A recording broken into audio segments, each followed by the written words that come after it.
Google ম্যাপে আপনার বাড়ি, দোকানপাট, সংস্থার অ্যাড্রেস কিন্তু খুব সহজে আপনি অ্যাড করে নিতে পারবেন। তো গুগল ম্যাপে আপনার বাড়ি, দোকানপাট এবং সংস্থার অ্যাড্রেস কিভাবে অ্যাড করবেন আজকের ভিডিওতে আমি সেটাই দেখাবো। ভিডিওটা কিন্তু অনেক গুরুত্বপূর্ণ, অবশ্যই ভিডিওটা শেয়ার করে সবাইকে দেখার সুযোগ করে দিবেন। আপনার একটা শেয়ারে সবাই কিন্তু গুগল ম্যাপে তাদের বাড়ি, দোকানপাট, সংস্থার অ্যাড্রেস অ্যাড করে নিতে পারবেন। ওকে, আপনারা আপনাদের ফোনের গুগল ম্যাপস অ্যাপসে ক্লিক করবেন। এরপর এখানে দেখেন যে কন্ট্রিবিউট আছে, আপনারা এখানে ক্লিক করবেন। এরপর এখান থেকে আপনার অ্যাড প্লেস এখানে ক্লিক করবেন। এরপর আপনারা এখান থেকে প্যালেস নেম এখানে ক্লিক করবেন।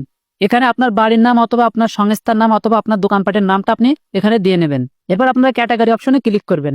এরপর আপনারা এখান থেকে একটা ক্যাটাগরি সিলেক্ট করে নেবেন। যদি আপনি অন্য কোনো ক্যাটাগরি সিলেক্ট করতে চান তাহলে এখানে আপনি সার্চ করে নেবেন। সার্চ করার পরে আপনি এখান থেকে সেই ক্যাটাগরিটা সিলেক্ট করে দিবেন। এরপর আপনারা অ্যাড্রেস অপশনে ক্লিক করবেন। এখানে আপনাদের নির্দিষ্ট ঠিকানাটা দিয়ে নেবেন। এরপর আপনারা এডিট ম্যাপ লোকেশন এখানে ক্লিক করবেন। ক্লিক করার পর আপনারা এখানে ক্লিক করবেন। এখান থেকে আপনারা দেখে নেবেন যে এখানে স্যাটেলাইট অপশনটা সিলেক্ট করা আছে কিনা। এরপর আপনারা ব্যাক আসবেন। ব্যাক আসার পরে এখানে দেখেন যে লোকেশন অপশন আছে, আপনারা এখানে ক্লিক করবেন। আপনি চাইলে কিন্তু জুম করে আপনাদের লোকেশনটা নির্দিষ্টভাবে এভাবে সিলেক্ট করে দিতে পারেন। সিলেক্ট করার পরে এখানে দেখেন যে ওকে অপশন আছে, আপনারা এখানে ক্লিক করবেন। এরপর আপনারা যখন এখান থেকে এই সাবমিট অপশনে ক্লিক করবেন, কিছুদিন পরে কিন্তু আপনাদের ওই লোকেশনের অ্যাড্রেসটা গুগল ম্যাপে অ্যাড হয়ে যাবে। তো ভিডিওটা কেমন লাগলো অবশ্যই কমেন্ট করে জানাবেন। ধন্যবাদ এত সময় সাথে থাকার জন্য।